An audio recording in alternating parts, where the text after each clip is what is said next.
গ্রামের এক চালাক শিয়াল, নাম তার ভেজাল, ঠিক করল, আজ আমি ওই মুরগিটা চুরি করব।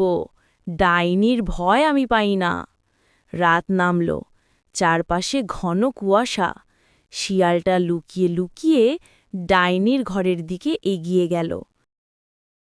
দূর গ্রামের এক প্রান্তে ছিল এক অন্ধকার জঙ্গল।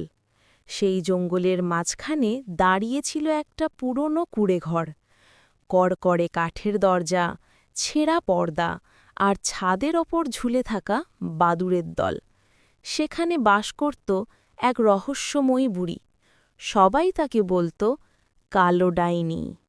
গ্রামের লোকেরা জানত ওই ডাইনির একটা সোনার মুরগি আছে। প্রতি সকালে সেই মুরগি একটা করে সোনার ডিম পাড়ে। অনেকেই চেয়েছে মুরগিটা চুরি করতে, কিন্তু কেউ ফিরে আসেনি। একদিন গ্রামের এক চালাক শিয়াল, নাম তার ভেজাল, ঠিক করল, আজ আমি ওই মুরগিটা চুরি করব। ডাইনির ভয় আমি পাই না। রাত নামল, চারপাশে ঘন কুয়াশা। শিয়ালটা লুকিয়ে লুকিয়ে ডাইনির ঘরের দিকে এগিয়ে গেল।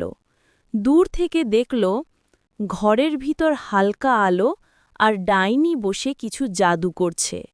তার পাশে টুকটুকে লাল রঙের মুরগিটা নিশ্চিন্তে ঘুমাচ্ছে। শিয়াল ভাবল, এই তো সুযোগ। সে ধীরে ধীরে জানালার পাশে গিয়ে মাথা ঢুকিয়ে দিল। ঠিক তখনই ঝপ করে একটা হাত তার ঘাড়ে। ডাইনি হাসতে হাসতে বলল, কে রে?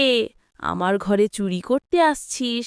জানিস না আমার মুরগি পাহারায় থাকে ভূত? শিয়াল ভয়ে কাঁপছে, কিন্তু হাল ছাড়ল না। কাকুতি মিনতি করে বলল, হে ডাইনিমা, আমি তোমার শত্রু নই, আমি তোমার সেবক।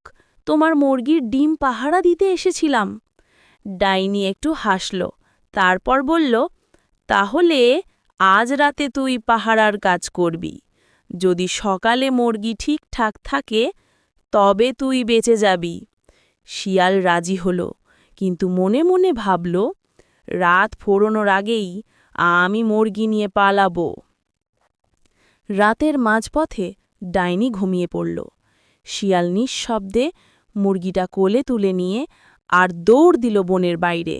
কিন্তু হঠাৎ মুরগিটা চিৎকার করে উঠল, কুকু কুকু, আমি সোনার না, আমি জাদুর মুরগি। তারপর ঝলমল করে আলো বের হলো মুরগির দেহ থেকে।